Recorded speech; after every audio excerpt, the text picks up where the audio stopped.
ನಮಸ್ತೆ ಸ್ನೇಹಿತರೆ, ನಾನು ನಿಮ್ಮ ಪ್ರವೀಣ್. ಗುರುಭಕ್ತಿ ಯೂಟ್ಯೂಬ್ ಚಾನಲ್ಗೆ ಸ್ವಾಗತ, ಸುಸ್ವಾಗತ. ಸರ್, ಉದ್ಯೋಗ ಮಾಡ್ತೀವೋ, ವ್ಯಾಪಾರ ಮಾಡ್ತೀವೋ, ಏನು ಮಾಡ್ತೀವೋ, ಜೀವನದಲ್ಲಿ ನಾವು ಅಭಿವೃದ್ಧಿ ಆಗಬೇಕು. ಅದಕ್ಕೆ ಸರಳವಾಗಿರುವಂಥ ಯಾವುದಾದ್ರೂ ಒಂದು ಪರಿಹಾರವನ್ನು ನಮಗೆ ನಾವೇ ಮಾಡ್ಕೋಬಹುದು ಅನ್ನುವಂಥ ಪರಿಹಾರ ಏನಾದರೂ ಇದೆಯಾ? ಹೋಮ ಹವನ ಇತ್ಯಾದಿಗಳು ಖರ್ಚು ಮಾಡೋ ಅಷ್ಟೆಲ್ಲ ನಮಗಿಲ್ಲ. ಅಭಿವೃದ್ಧಿ ಸಾಧಿಸಬೇಕು, ಅದಕ್ಕೆ ಏನಾದರೂ ಒಂದು ಪರಿಹಾರ ಕೊಡೋದಕ್ಕೆ ಸಾಧ್ಯವಿದೆಯಾ ಅಂದರೆ ಖಂಡಿತ ಸಾಧ್ಯ ಇದೆ. ಏನು ಮಾಡಬೇಕು? ಈ ಅಭಿವೃದ್ಧಿ ಮಾಡಬೇಕು, ಅಭಿವೃದ್ಧಿ ಆಗಬೇಕು ಅನ್ನೋರು ಈ ಪರಿಹಾರವನ್ನು ಮಾಡಬೇಕು.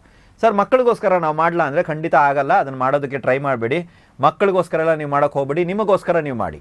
ಏನು ಮಾಡ್ಬೋದು ಅಂತ ಹೇಳಿದ್ರೆ, ಅನ್ನದಾಸೋಹ ನಡೆಯುತ್ತಿರುವಂಥ ದೇವಸ್ಥಾನ ಯಾವುದಿದೆ ಅನ್ನೋದನ್ನು ನೀವು ಹುಡುಕಬೇಕು. ನಿಮ್ಮ ಮನೆ ಅಕ್ಕಪಕ್ಕದಲ್ಲಿ, ನಿಮಗೆ ಹತ್ತಿರದಲ್ಲಿರುವಂಥ ಕ್ಷೇತ್ರದಲ್ಲಿ ಹುಡುಕಿ. ತುಂಬ ದೂರ ಹೋಗಿ ಎಲ್ಲ ಮಾಡೋಕ್ಕಾಗಲ್ಲ. ಅಲ್ಲಿ ಸ್ವಚ್ಛತಾ ಕಾರ್ಯಕ್ರಮ ಏನಾದರೂ ಇದ್ದರೆ ಅದರಲ್ಲಿ ಪಾಲ್ಗೊಳ್ಳಿ. ಇವಾಗ ಸರ್, ನಮ್ಮ ಮನೆ ಹತ್ರ ಒಂದು ದೇವಸ್ಥಾನ ಇದೆ, ಅಲ್ಲಿ ಸಾಯಿಬಾಬಾ ದೇವಸ್ಥಾನ ಇದೆ. ನಾನು ಒಂದು ಉದಾಹರಣೆಗೆ ಹೇಳ್ತೀನಿ.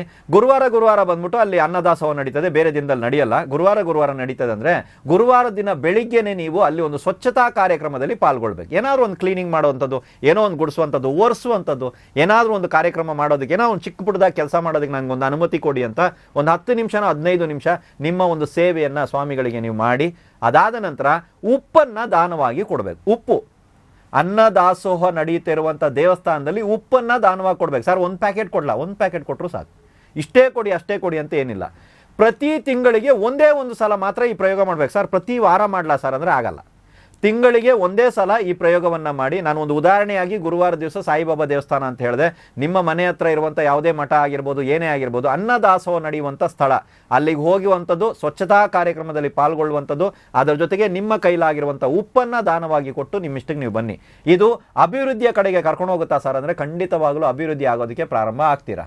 ಈ ವರ್ಷ ನಾನು ಪ್ರಾರಂಭ ಮಾಡಿದ್ದೀನಿ, ಇನ್ನೊಂದು 2 ತಿಂಗಳಲ್ಲಿ ಅಭಿವೃದ್ಧಿ ಆಗ್ಬಿಡ್ತೀನಿ ಅಂದರೆ ಇಲ್ಲ. ನೀವು ಯಾವಾಗ ನೋಡಬೇಕು ಅಂತ ಹೇಳಿದ್ರೆ, ಯಾವತ್ತು ಪರಿಹಾರವನ್ನು ಮಾಡುವಾಗ ಈ ಥರ ಲಾಂಗ್ ಟರ್ಮ್ ಪರಿಹಾರಗಳಿದ್ದಾಗ ಏನು ಮಾಡಬೇಕು ಅಂದರೆ, ಇವಾಗ ಸಪೋಸ್ ತಿಳ್ಕೊಳ್ಳಿ, ಈ ತಿಂಗಳಲ್ಲಿ ನೀವು ಪ್ರಾರಂಭ ಮಾಡಿದ್ದೀರಾ ಅಂತ ಹೇಳಿದ್ರೆ, ನೆಕ್ಸ್ಟ್ ವರ್ಷ ಈ ತಿಂಗಳು ಬರುವಾಗ ನಿಮ್ಮ ಜೀವನ ಹೇಗಿದೆ ಅನ್ನೋದನ್ನು ನೀವು ನೋಡ್ಕೊಳ್ಳಿ.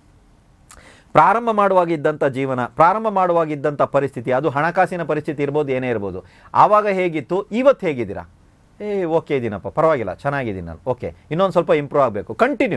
ಪರಿಹಾರವನ್ನು ಕಂಟಿನ್ಯೂ ಮಾಡ್ಕೊಂಡೋಗಿ. ಎಷ್ಟು ತಿಂಗಳು ಮಾಡಬೇಕಂತ ತುಂಬ ಜನ ಕೇಳ್ತಾರೆ. ನಾನು ಕೇಳೋದು, ಅಭಿವೃದ್ಧಿ ಎಷ್ಟು ತಿಂಗಳು ಬೇಕು? ಎಷ್ಟು ತಿಂಗಳು ಧನಾಕರ್ಷಣೆ ಬೇಕು ನಿಮಗೆ? ಲಕ್ಷ್ಮೀ ಪ್ರಯೋಗ ಎಷ್ಟು ದಿನಕ್ಕೆ ಬೇಕು? ಎಷ್ಟು ದಿನಕ್ಕೆ ಲಕ್ಷ್ಮಿ ಬೇಕು ನಿಮಗೆ? ಪರ್ಮನೆಂಟ್ ಬೇಕು ಅಂದ್ರೆ ಮೇಲೆ ಪರ್ಮನೆಂಟಾಗಿ ಪರಿಹಾರಗಳನ್ನ ಮಾಡ್ಕೋಬೇಕಾಗುತ್ತೆ. ಆದರೆ ಪರಿಹಾರ ಮಾಡ್ತಾ ಇದ್ದಾಗ ಬದಲಾವಣೆ ಕೂಡ ಆಗ್ತಾ ಇದೆಯಾ, ಇದನ್ನು ನೀವು ನೋಡ್ಕೋಬೇಕು. ಆಗ್ತಾ ಇದೆ ಅಂದಾಗ ನಿಮಗೆ ಕಾನ್ಫಿಡೆನ್ಸ್ ಜಾಸ್ತಿ ಆಗುತ್ತೆ.